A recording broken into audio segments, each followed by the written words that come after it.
एक समय की बात है। घने जंगल में एक शानदार नाम का शेर रहता था। वो सभी जानवरों द्वारा डरा हुआ जंगल का राजा था। उसके साथ एक शरारती बंदर भी रहता था।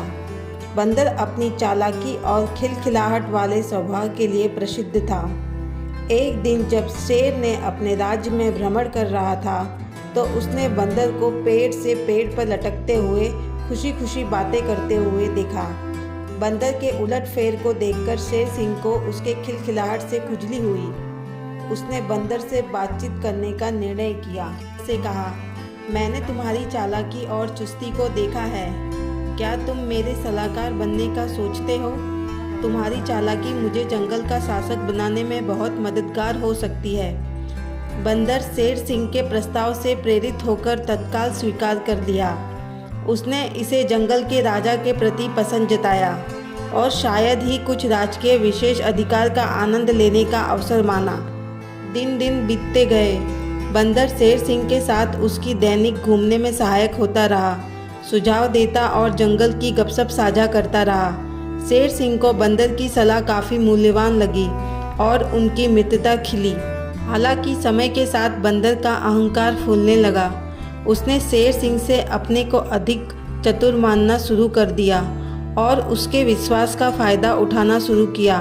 बंदर अक्सर स्थितियों को अपने फ़ायदे के लिए बिगाड़ देता, अन्य जानवरों को धोखा देता और जंगल में अराजकता पैदा करता।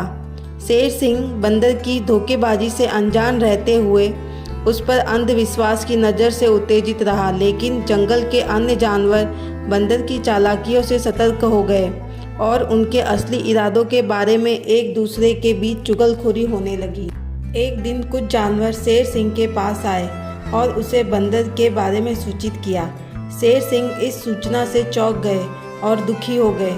उन्होंने फिर बंदर से बात करने का फैसला किया। बंदर शेर सिंह ने गंभीर आवाज़ में कहा, मैंने तुम्हारे व्यवहार के बारे में चिंताजनक अफवाहें सुनी हैं। क्या ये सच है कि तुमने मुझे धोखा दिया है और जंगल में कलह मचाई है? बंदर अचानक से फंस गया।